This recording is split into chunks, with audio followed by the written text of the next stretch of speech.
Selamat pagi, selamat tahun baru. Bacaan kita kemarin itu di kitab Wayikra atau Imamat pasal yang ke-8, ayatnya 1 sampai yang ke-6.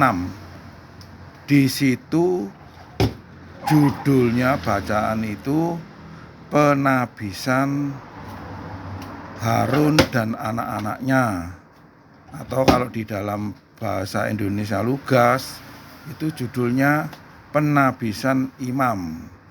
Tapi saya memberi tema sendiri, yaitu temanya pengakuan publik, pengakuan publik kalau bahasa Inggrisnya gitu kan.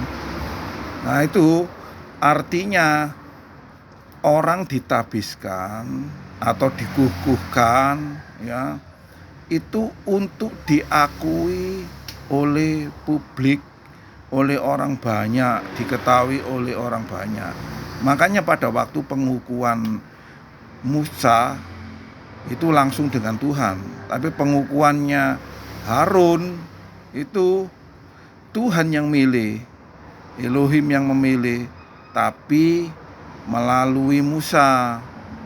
Kemudian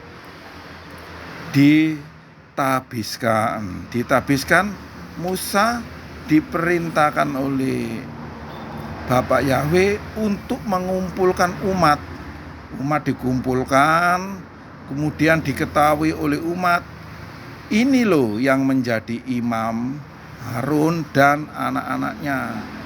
Jadi publik, umat atau orang banyak harus tahu, harus diakui bahwa imam untuk memimpin bait suci itu namanya Harun dan anak-anaknya, tidak sembarang orang. Dan ketika Harun dan anak-anaknya ini dikukuhkan atau ditabiskan menjadi seorang imam, pelayan bait suci, dia tidak bisa hidup sembarangan, ya. Bukan berarti setelah ditabiskan, dikukuhkan, diakui oleh publik, kemudian hidup sembarangan.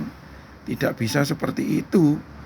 Ya, contohnya di pasal-pasal sebelumnya itu, ketika anak-anak Harun ini melakukan hal-hal yang sembrono, hal-hal yang kurang berhati-hati, melanggar firman Tuhan, ya mati, dihukum mati.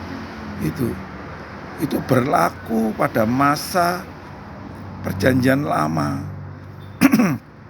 Bukan saja di masa perjanjian lama, di perjanjian baru pun ada Ananias dan Safira.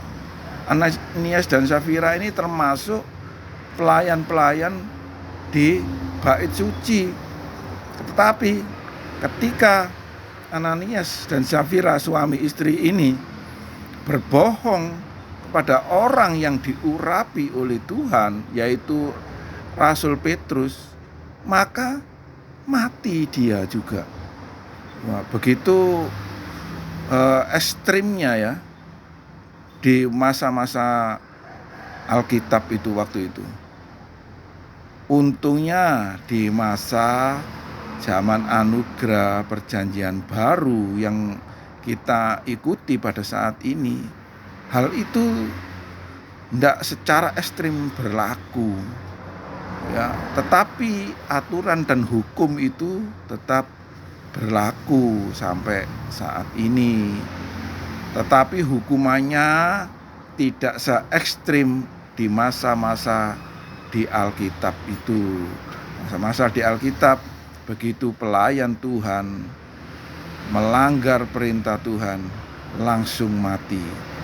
Dan sekarang ini, Bapak, Ibu, Saudara, Anda sebagai penatua, Anda sebagai majelis, Anda sebagai pelayan-pelayan Tuhan, Anda sebagai pendeta, hamba-hamba Tuhan, Anda tidak mendapatkan hukuman yang se-ekstrim di masa-masa Alkitab tersebut. Tetapi bukan berarti hukuman itu tidak berlaku. Hukuman itu tidak langsung terjadi.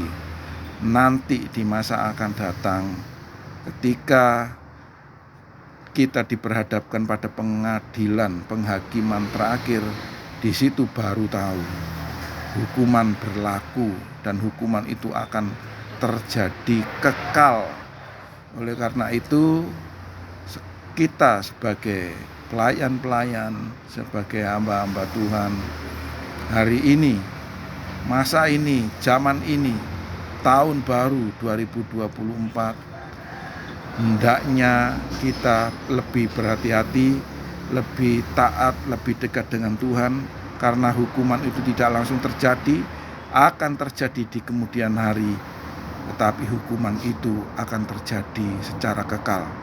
Mari, himbauan saya di masa tahun 2024 ini, kita semakin mendekat, melekat dengan Tuhan, supaya Tuhan memimpin, menguasai, dan